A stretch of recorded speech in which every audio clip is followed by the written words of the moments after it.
The distant thunder of hooves echoed across the dusty main street of Boise, Idaho Territory, as Bartholomew Tucker rode into town, his weathered face as hard and unyielding as the Rocky Mountains that framed the horizon. The year was 1872, and like the untamed land surrounding the fledgling settlement, Bart Tucker had never been broken by man or nature, nor had his stern lips ever curved into anything resembling joy. "Another dead man's hand," the saloon keeper muttered as Bart dismounted his chestnut stallion, dust swirling around his worn leather boots. That man's face would crack like dried mud if he ever tried to smile. Bart didn't hear the comment, or if he did, he gave no indication. His reputation preceded him throughout the Idaho Territory. A skilled rancher who worked harder than two men combined, fair in business dealings but cold as a mountain stream. The townsfolk had long ago stopped attempting friendly conversation, settling instead for respectful nods that Bart returned with the barest acknowledgement. His ranch, the Broken Spur, lay 3 miles outside of Boise, a modest but thriving operation that he'd built with nothing but his own 2 hands after arriving from Texas 7 years prior. At 34, Bart had already lived several lifetimes' worth of hardship, though nobody knew the details. His past remained as tightly guarded as a miser's purse. Tying his horse to the hitching post outside the general store, he entered without greeting anyone. Mrs. Willoughby, the proprietor's wife, was helping a customer he hadn't seen before, a woman in a simple blue dress, her chestnut hair pulled back in a practical bun. "That should do for now, Mrs. Zimmermann," Mrs. Willoughby said warmly. "You sure you don't need help getting these supplies out to your wagon?" "I'll manage, thank you," the woman replied, her voice carrying a gentle cadence that seemed out of place in the rough-hewn town. Bart stood silently, waiting his turn as the woman gathered her purchases. When she turned, her arms laden with packages, she nearly collided with his broad chest. She gasped, stumbling backward, and several of her parcels tumbled to the floor. "I beg your pardon," she said, kneeling to retrieve her items. Bart didn't reply, but after a moment's hesitation, he bent down and gathered the fallen packages with efficient movements. When he handed them back, their eyes met briefly. Hers were the color of summer grass, vibrant despite the shadows that seemed to dwell within them. "Thank you, sir," she said, studying his face. Bart nodded curtly and stepped aside, allowing her to pass. Only when the bell above the door signaled her departure did Mrs. Willoughby speak. "That's Victoria Zimmermann, widow. Bought old man Peterson's place last month." Bart didn't respond, placing his supply list on the counter instead. "The Peterson place." Mr. Willoughby emerged from the back room, eyebrows raised. "That borders your north pasture, doesn't it, Tucker?" "It does." The words fell from his mouth like stones. "Brave woman, Mrs. Willoughby continued, gathering items from Bart's list. "Coming out here alone after losing her husband back east. Pennsylvania, I believe she said. Plans to make a go of the place herself." Bart remained silent as his supplies were assembled. The Peterson place had been abandoned for nearly 2 years, a small house and barn on 50 acres of decent land. Too small for a proper ranch, but enough for someone with modest ambitions. He paid for his supplies and loaded them onto his horse. As he mounted up, he caught sight of Victoria Zimmermann struggling to load her purchases into a small wagon. For a moment, he considered riding over to assist her, but the moment passed. He turned his horse toward home instead. The Broken Spur welcomed him with familiar silence. His ranch hand, young Jimmy Caldwell, took his horse, careful not to engage in unnecessary conversation. The boy had learned quickly that Bart Tucker had no use for idle talk. "Mail came," Jimmy said, handing him a single envelope. Bart took it with a nod, noting the return address of the bank in Boise.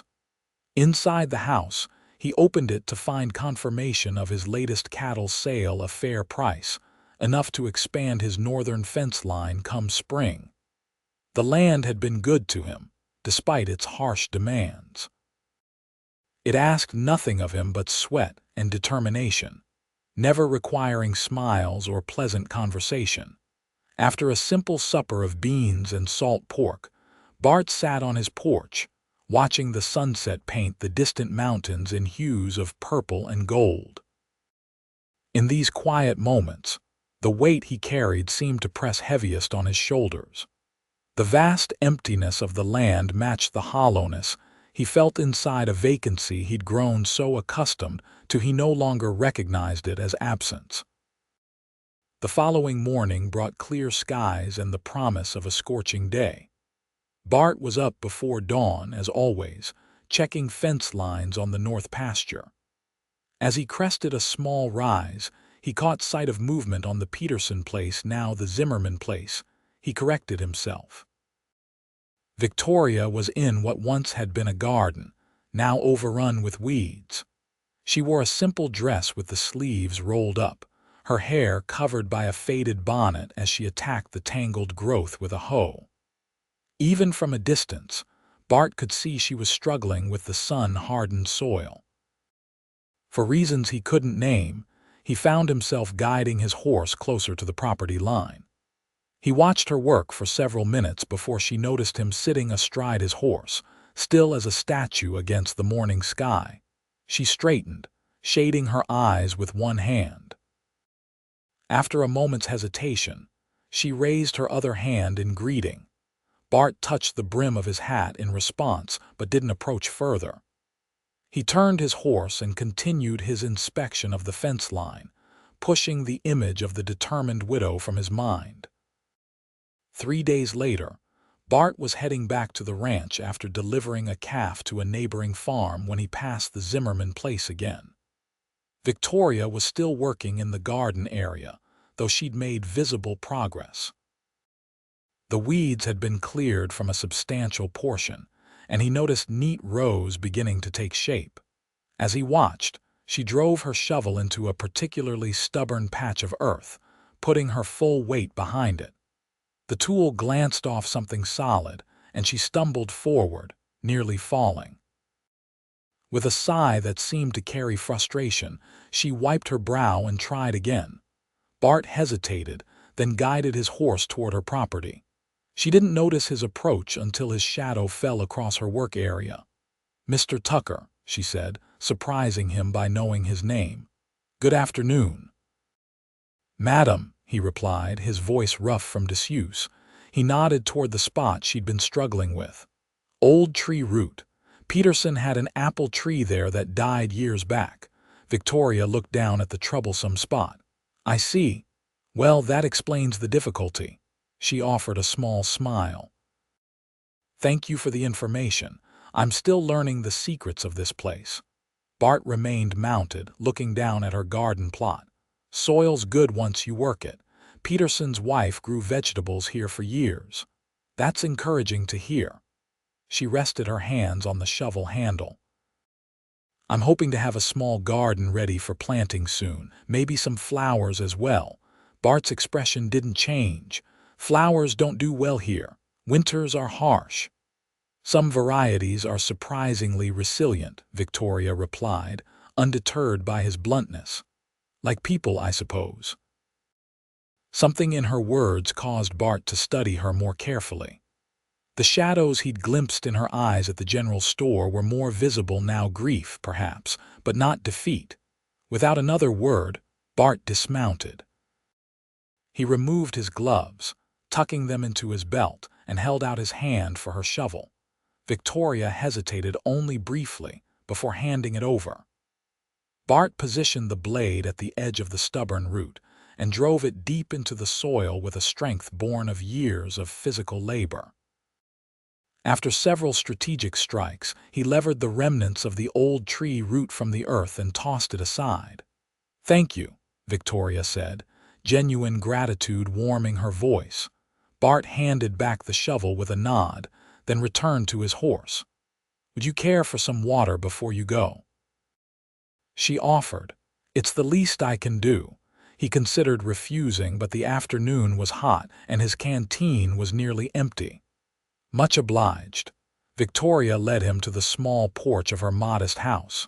"Please make yourself comfortable. I'll just be a moment." Bart remained standing, hat in hand, as she disappeared inside. The Peterson place looked different than he remembered. The porch had been swept clean, the windows washed. A small rocking chair sat by the door, and beside it, a wooden crate held a few books and what appeared to be knitting. Victoria returned with a tin cup of water. "It's from the well, cold and clean." Bart accepted it with a nod of thanks and drank deeply. The water was indeed refreshingly cold. "I understand our properties share a boundary," Victoria said as he handed back the cup. "I hope you don't mind having a new neighbor." "Land's yours to do with as you please," Bart replied. "Yes, but good neighbors matter out here," she persisted. "My husband always said that in remote places, neighbors become something like family." Bart's expression didn't change, but something flickered in his eyes at the mention of family. "Been my experience that folks do best minding their own affairs." If his curtness offended her, Victoria didn't show it. "Perhaps, though I've found a helping hand can make all the difference." She gestured toward her garden. "As you just demonstrated." Bart replaced his hat, eager to end the conversation.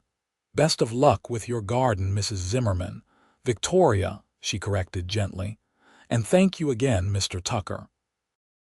"Bart," he said, the word escaping before he could consider it. She smiled, and for an unsettling moment, Bart felt something shift in the air between them, an unexpected warmth that made him turn abruptly toward his horse. "Good day, then, Bart," she called after him. He raised a hand in acknowledgement without looking back, mounting his horse and riding away at a pace just shy of fleeing. The encounter stayed with him as he completed his chores that evening. Victoria Zimmermann's gentle persistence had penetrated his usual armor of silence in a way few had attempted in years. It left him uneasy, like discovering a fence post leaning where it had always stood strong before. Over the next 2 weeks, Bart found reasons to ride past the Zimmermann place more often than necessary. He told himself he was being a responsible neighbor, keeping an eye on a widow living alone, nothing more. Each time, he saw evidence of her industriousness. The garden expanding, the barn door repaired, a chicken coop taking shape. One morning, he found her struggling with a broken wagon wheel. Her horse had stepped in a prairie dog hole, causing the wheel to strike a rock and split one of its wooden spokes. The sight of her petite form attempting to jack up the wagon stirred something in Bart's chest. Without announcement, he rode up and dismounted. "Let me," he said, taking the jack from her hands. Victoria stepped back, relief evident on her face. "Thank you. I was beginning to think I might have to abandon my supplies and walk home." Bart examined the broken wheel. "Can be fixed. I've got tools at my place." "I wouldn't want to impose no imposition," he interrupted, already removing the damaged wheel. "Have you back on your way before sundown?" Victoria watched as he efficiently loaded the wheel onto his horse. "That's very kind of you." Bart didn't respond to that. "Can you ride?" he asked instead, nodding toward his horse. "Yes, though it's been some time." "You ride. I'll lead. Faster than walking." Victoria hesitated only briefly before accepting his outstretched hand. The contact was brief but sent an unexpected jolt through Bart's normally steady hands. He helped her mount, then took the reins and began leading his horse toward the broken spur, the wagon wheel secured behind the saddle. They traveled in silence for a time until Victoria spoke. "Your land is beautiful, Bart. You've built something impressive here." He glanced back, surprised by the genuine admiration in her voice. "It serves its purpose." Which is, the question caught him off guard. No one had asked him about his purposes or motivations in years. "Cattle need land," he replied simply. "Yes, but you chose this place, this life," she persisted gently. "There must be something about it that called to you." Bart was silent for so long that Victoria thought he might not answer. Finally, he said, "Sky's big here. Land doesn't ask questions." Something in his tone made her pause before responding. "I understand the appeal of that," she said softly. "After Robert, my husband, died, I couldn't bear the constant questions and concerns from well-meaning friends and family. Their sympathy felt like chains." Bart glanced back at her, struck by how precisely she'd articulated a feeling he'd carried for years but never voiced. "This place," she continued, gesturing to the open landscape around them, "demands everything and expects nothing. There's honesty in that." They reached the broken spur in companionable silence. Jimmy Caldwell's eyes widened at the sight of his taciturn employer leading his horse with a woman mounted on it. But the young man was wise enough not to comment. He merely nodded respectfully to Victoria and took the reins when Bart handed them over. "Put her in the shade, Jimmy." "Give her water," Bart instructed, helping Victoria dismount. To her he added, "This way," and led her toward the barn where he kept his tools.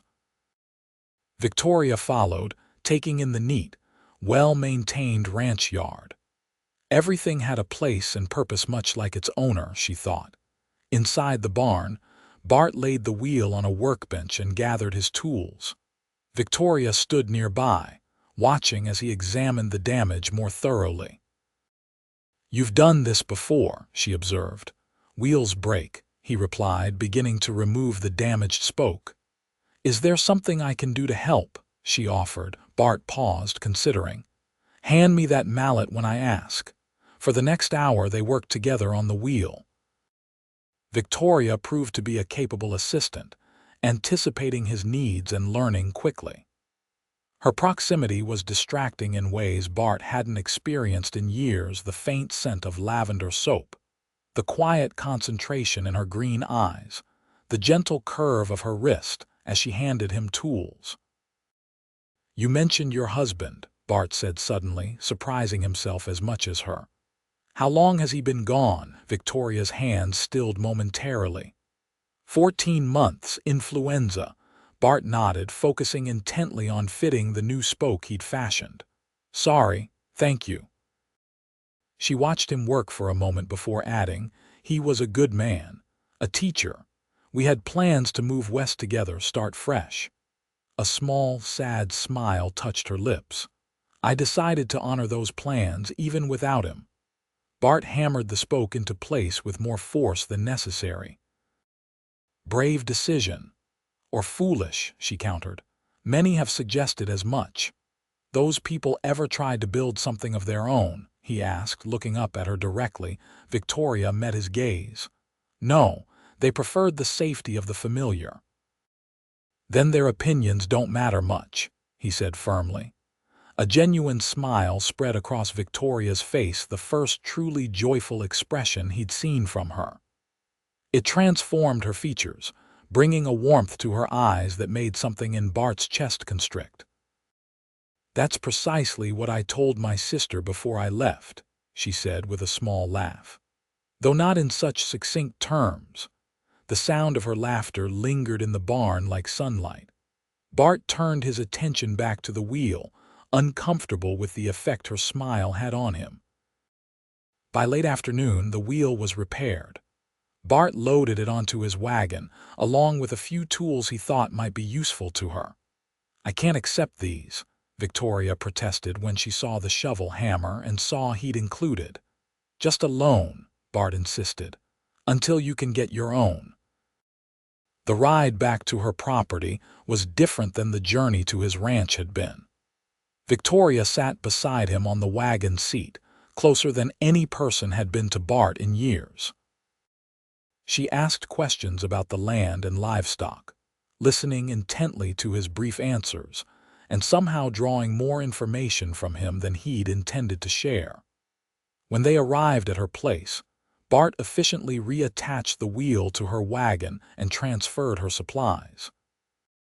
"I don't know how to thank you properly," Victoria said as he finished. "No need," Bart replied, dusting off his hands. "Perhaps you'd stay for supper," she offered.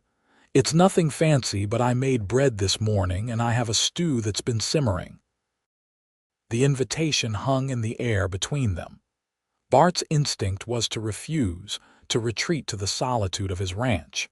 But the thought of another meal alone suddenly seemed less appealing than it had for years. "Could spare a little time," he said finally. Victoria's smile returned, warming her entire face. "Wonderful. Please, come in while I get things ready." The inside of her small house was as neat and purposeful as her garden. Simple furnishings were arranged to make the most of the space, and small touches, a quilt draped over a chair, a vase of wildflowers on the table, made it feel like a home rather than just shelter. "Please, sit," Victoria said, gesturing to the table as she moved to the stove. Bart removed his hat and sat stiffly, feeling out of place in the domestic setting. He watched as she moved efficiently around the small kitchen, setting out bowls and slicing bread. "I imagine it's been some time since you've had a home-cooked meal that you didn't prepare yourself," she commented. "Jimmy does the cooking at my place," Bart replied. "Simple fare." "Well, I hope this will be a pleasant change then." She placed a steaming bowl of stew before him, followed by a generous slice of bread. "Please begin while it's hot." The stew was rich and flavorful, the bread soft with a perfect crust. Bart hadn't realized how accustomed he'd become to basic, utilitarian meals until the flavors of Victoria's cooking reminded him of what he'd been missing. "This is good," he said after several bites. "Very good." Victoria's pleased expression made it clear that his simple compliment meant something to her. "Thank you. Cooking for one can be uninspiring sometimes. It's nice to have company." They ate in companionable silence for a time, the warm food and gentle atmosphere working to relax Bart's perpetually tense shoulders. "May I ask you something, Bart?" Victoria said finally, breaking the silence. He nodded, wary but curious. "How long have you been alone?" The directness of the question might have offended him coming from anyone else, but Victoria's genuine interest and lack of pity made it possible for him to consider answering. 7 years here," he said after a moment. "Alone longer than that." "By choice." Bart's jaw tightened. "By necessity." Victoria seemed to sense she'd approached a boundary. "I understand. There are questions I prefer not to answer about my past as well." She offered him more bread. "Sometimes a fresh start means leaving certain stories behind." Her understanding, offered without demands for explanation, eased something in Bart's chest. They finished the meal talking of more neutral matters: the weather, the challenges of ranching, her plans for the garden. As dusk approached, Bart rose to leave. "Thank you for the meal." "Thank you for fixing my wheel," Victoria replied, walking him to the door. "And for the loan of the tools. They'll be put to good use, I assure you." At the doorway, Bart paused, hat in hand. Something compelled him to add, "If you need help with anything, I'm just over the ridge." Victoria's eyes softened. "I appreciate that, Bart, truly." He nodded, replaced his hat, and walked to his wagon. As he drove away, he glanced back once to see her standing in the doorway, a silhouette against the warm light from within. The image stayed with him all the way home. The following weeks brought changes to both properties. At the Broken Spur, Bart found himself paying more attention to his surroundings, fixing the loose step on his porch, repainting the weathered shutters, tasks he'd long deemed unnecessary for a man living alone. At the Zimmermann place, Victoria's garden expanded steadily, and she acquired 4 chickens from a family in town. Their paths crossed with increasing frequency. Bart found himself offering assistance with various projects, fixing her roof, helping construct a proper chicken coop, delivering firewood. Victoria always thanked him with a meal or freshly baked goods, and gradually, their conversations extended beyond practical matters. He learned she was 30 years old, had been married for 8 years before her husband's death, and had lost a baby boy in childbirth 3 years prior. She discovered that he had come from Texas after the war, had no living family, and possessed an extensive knowledge of horses and cattle that he shared only when directly questioned. What neither acknowledged was the growing tension between them, a warm current that flowed beneath their practical partnership. Victoria felt it in the way his gaze sometimes lingered on her face when she was speaking. Bart recognized it in his increasing awareness of her presence, the way his body seemed to orient toward her like a compass finding north. One evening in early June, Bart rode over to deliver a bag of seed corn he'd acquired on Victoria's behalf in town. As he approached her property, he noticed something different along the path to her front door. Curious, he dismounted for a closer look. Flowers, dozens of them, lined both sides of the walkway leading to her porch. Bright splashes of color against the dusty earth, they seemed almost defiantly joyful in the harsh landscape. Victoria emerged from the house as he stood staring at them. "Do you like them?" she asked, a note of uncertainty in her voice. "They're hardy varieties, marigolds, zinnias, some native wildflowers. The storekeeper's wife assured me they'd survive our climate." Bart looked from the flowers to Victoria's hopeful face. "Why?" he asked simply. She smiled softly. "Because beauty matters, Bart, especially in difficult places." She gestured to the blossoms. "These won't change the fact that survival here requires hard work and resilience, but they remind us why the struggle is worthwhile." Bart studied the vibrant colors against the backdrop of her modest home. Something about the sight stirred memories long buried: his mother's small garden in Texas, the wildflowers his sister used to collect. A life before hardship had stripped away everything but necessity. "I brought your seed corn," he said, unable to articulate the feelings the flowers had awakened. "Thank you." Victoria took the bag, her fingers brushing his briefly. "Would you stay for supper? I've made chicken and dumplings." The invitation was becoming familiar, his acceptance less hesitant each time. "I could eat," he agreed. As they walked toward the house, Bart noticed more flowers in pots on her porch and in a small patch beside the door. The splash of color against the weathered wood of her home created a stark, beautiful contrast. That night, their conversation flowed more easily than ever before. Victoria told stories of her childhood in Pennsylvania, and Bart found himself sharing brief glimpses of his youth in Texas, fishing with his father, his mother's cooking, his sister's laugh. "You never speak of them," Victoria observed gently. "Your family." Bart's expression darkened. "They're gone." "I'm sorry." She waited, giving him space to continue or change the subject. After a long silence, he said, "War took my father and brother. Fever took my mother and sister the winter after." Victoria's hand moved across the table to rest lightly on his forearm. "That's a terrible burden to bear alone." Bart looked down at her hand, so small against his weathered skin. "Been a long time." "Some wounds never fully heal," she said softly. "They just become part of who we are." Her understanding, offered without platitudes or excessive sympathy, allowed him to meet her eyes. What he saw there wasn't pity but recognition, the knowledge of loss that only those who have experienced it can truly comprehend. When he left that night, the image of the flowers along her walkway stayed with him, incongruous yet somehow perfect against the harsh backdrop of the Idaho Territory. The next morning, Bart rode to town earlier than usual. At the general store, he made his regular purchases, then hesitated before approaching Mrs. Willoughby. "Need something else?" she asked, surprised by his lingering presence.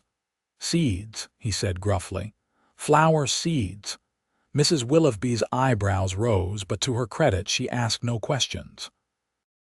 "What kind were you thinking?" Bart shrugged uncomfortably. "Whatever grows well here."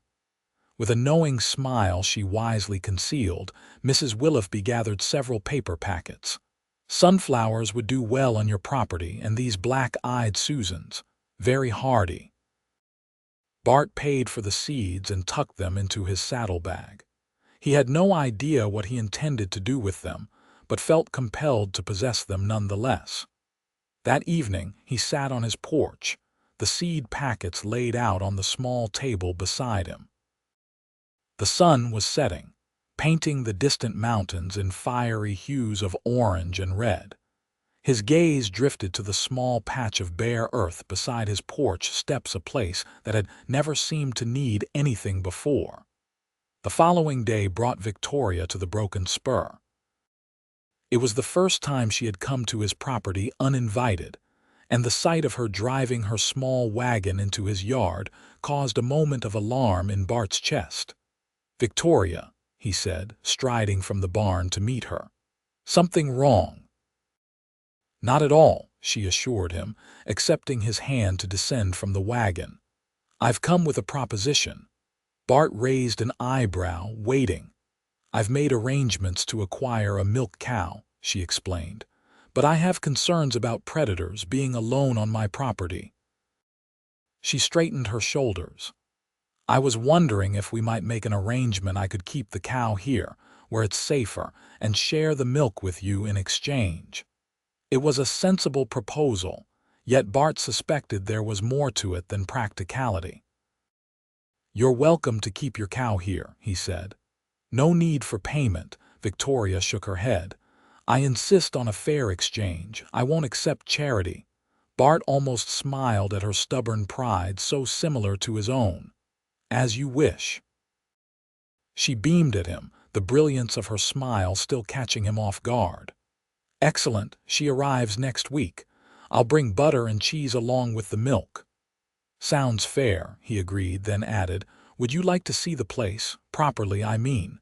Victoria's eyes lit up. "I would like that very much." Bart gave her a tour of the broken spur, the barn with its sturdy stalls, the corral where he broke horses, the small but productive vegetable garden behind the house that Jimmy tended, and finally, the house itself.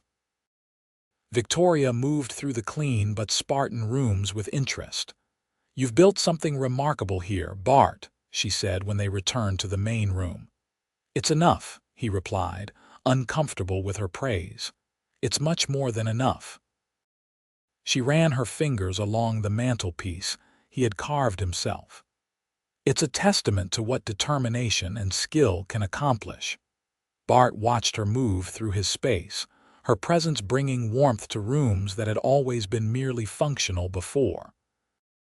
She paused at the window, looking out at his property, and something in her profile against the sunlight made his chest tighten. "I should get back," she said finally. "There's still daylight enough to work in my garden." Bart nodded and walked her to her wagon. As he helped her up, their hands clasped longer than necessary. "Thank you for the tour," Victoria said, her voice slightly softer than usual, "and for agreeing to my proposition." "Any time," Bart replied, meaning it more than he'd intended. After she departed, Bart returned to the house, which seemed unusually quiet in her absence. His gaze fell on the seed packets he'd left on the table by the door. With sudden decision, he gathered them up and walked to the patch of earth beside his porch steps. Using a spade from the barn, he turned the soil, working until it was loose and ready for planting. The sun was setting by the time he carefully placed the seeds in the ground, following the instructions Mrs. Willoughby had written on the packets. It felt strange to be planting something purely for beauty rather than utility. yet strangely satisfying. When Jimmy returned from town with supplies, he stared at his employer working in the dirt beside the porch, but wisely kept any observations to himself. The following week brought Victoria's cow, a gentle Jersey named Buttercup, to the broken spur. True to her word, Victoria arrived every other day with fresh milk, and soon butter and cheese as well. These visits became a fixture in Bart's routine, moments of connection that he found himself anticipating with an eagerness that both confused and alarmed him. By mid-July, the flowers beside Bart's porch had sprouted and begun to bloom, sunflowers reaching skyward, black-eyed Susans, adding splashes of golden yellow against the weathered wood of his home. He hadn't told Victoria about them, curious to see her reaction when she discovered them herself. The opportunity came on a warm afternoon when Victoria arrived earlier than usual. Bart was in the corral, working with a young horse, when he saw her wagon approach. She tied her horse at the hitching post and began to unload her milk containers. Bart watched as she paused, noticing the flowers for the first time. Even from a distance, he could see her expression change, surprise giving way to a smile that outshone the sunflowers. She knelt beside the flower patch, touching one of the blooms gently.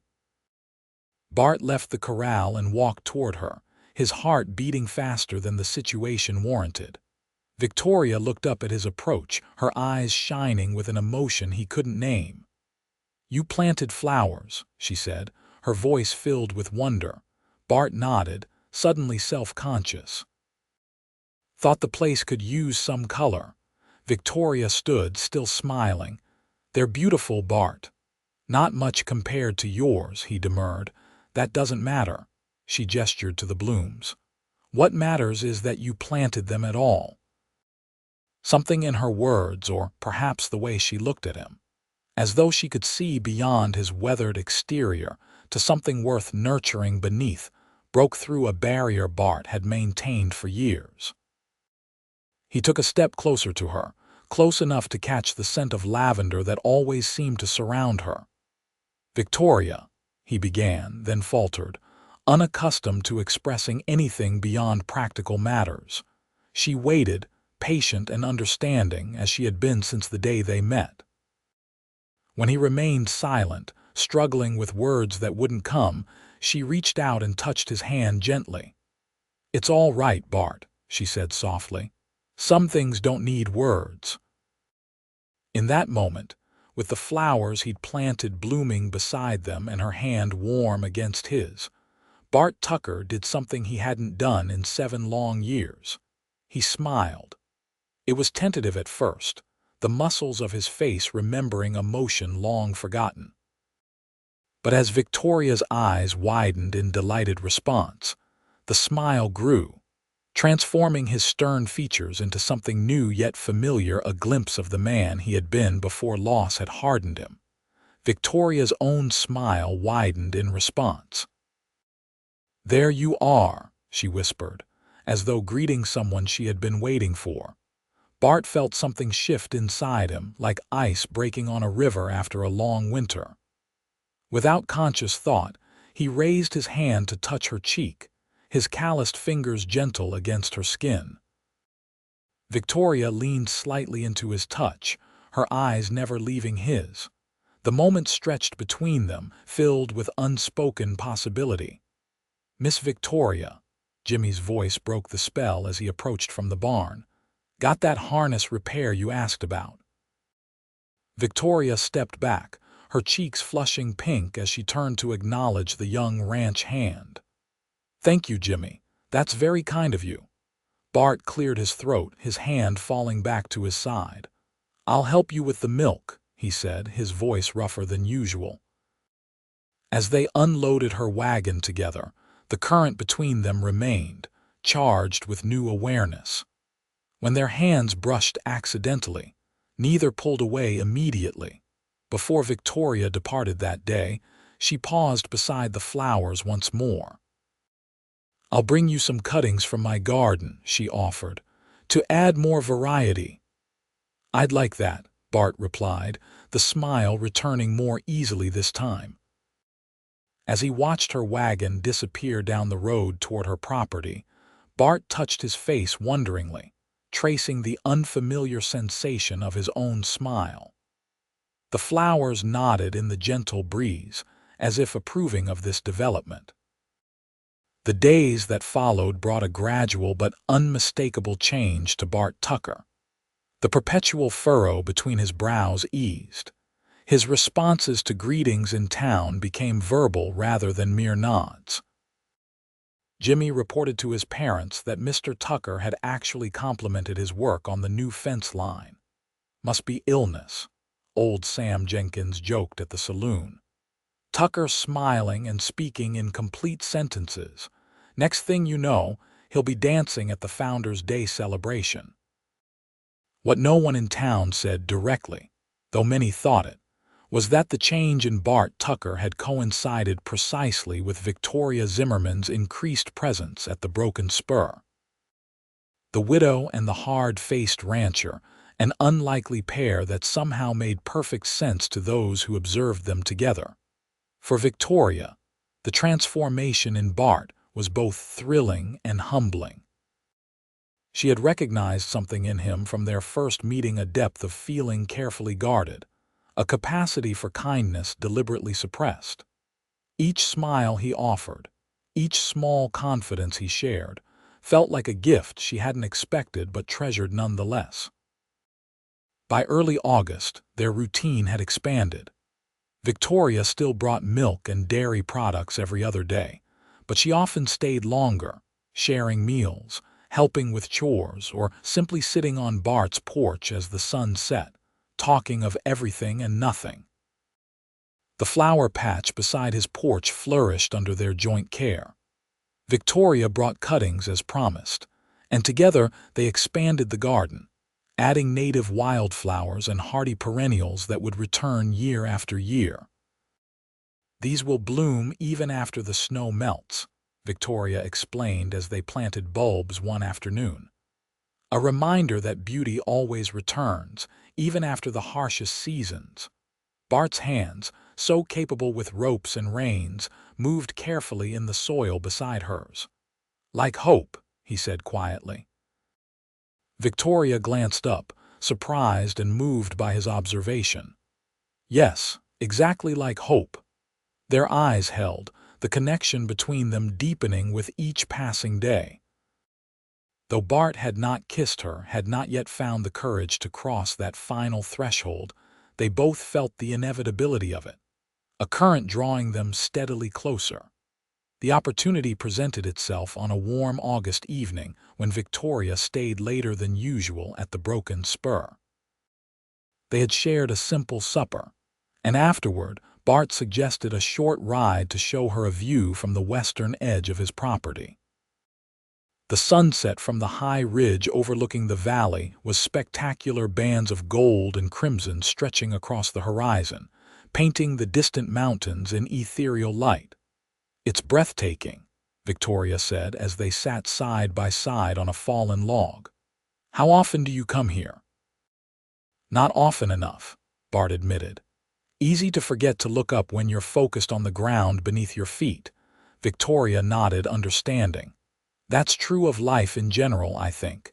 We become so consumed with survival that we forget to notice the beauty around us." She turned to look at him. "Until something or someone reminds us to look up again." Bart met her gaze, struck by the truth in her words. Victoria had done exactly that for him, reminded him to look beyond mere existence to the possibility of truly living again. "You planted flowers beside my door," he said, the words containing more meaning than their simplicity suggested. Victoria smiled, understanding all he wasn't saying. "And you smiled." The moment stretched between them, filled with unspoken emotion. Then, with a gentleness that belied his rough exterior, Bart reached out and took her hand in his. "Never thought I'd feel this way again," he said, his voice low and honest. "Didn't think I could." Victoria's fingers tightened around his. Neither did I. After Robert died, I thought that part of me was finished. What changed your mind? Bart asked. Her smile softened. A harsh cowboy who helped me with a stubborn tree root, fixed my wagon wheel and planted sunflowers beside his door. Bart's free hand moved to cup her cheek, his touch reverent. Victoria, he said, her name a prayer on his lips. When he kissed her, it was with the tenderness of a man who had forgotten gentleness but was determined to remember. Victoria's response was immediate, her hand rising to rest against his chest, feeling the steady beat of his heart beneath her palm. The kiss deepened, years of loneliness dissolving in the connection between them. When they finally parted, both were breathing unevenly, overwhelmed by the intensity of feelings long suppressed. I never expected you, Bart said, his forehead resting against hers. Never thought I'd find this again. Victoria's eyes shimmered with emotion. Perhaps that's how the best gifts come to us, unexpected and unplanned. They remained on the ridge until the first stars appeared, talking of past sorrows and future possibilities, their hands intertwined as if neither wished to break the physical connection between them. As August gave way to September, their relationship blossomed alongside the flowers they tended together. Victoria spent more time at the broken spur than at her own property, and the small house that had once seemed merely functional began to feel like a home again. She brought small touches, a quilt for the back of his chair, curtains for the bare windows, books for the empty shelves. Bart found himself looking forward to each day in a way he hadn't for years. The weight he had carried for so long began to lighten, not because it had disappeared, but because he no longer bore it alone. The town of boys noticed the change in both of them. Victoria's smile was brighter, her step lighter. Bart's transformation was even more remarkable. The man who had never smiled now did so regularly, particularly when a certain widow was nearby. Never thought I'd see the day, Mrs. Willoughby remarked to her husband as they watched Bart help Victoria into his wagon after a trip to the general store, his hand lingering on hers longer than necessary. Love's a powerful medicine, even for the most stubborn ailments. As autumn approached, bringing cooler temperatures and the promise of winter, Bart and Victoria found themselves discussing practical matters that revealed deeper questions about their future. The Peterson your place will need additional weatherproofing before winter, Bart said one evening as they sat on his porch. I could help you with that next week. Victoria was quiet for a moment, watching the sunset. I've been thinking about that, she said carefully. About the practicality of maintaining two properties through the winter. Bart turned to look at her, his heart suddenly beating faster. Have you now? She met his gaze steadily. It seems inefficient, wasteful even. What alternative would you suggest? He asked, his voice deliberately casual despite the hope rising in his chest. Victoria took a deep breath. I think you know, Bart. He did know, had been considering the same question for weeks but had hesitated to speak, uncertain if she was ready. It would require a certain commitment, he said carefully. Yes, she agreed. A permanent one, I would think.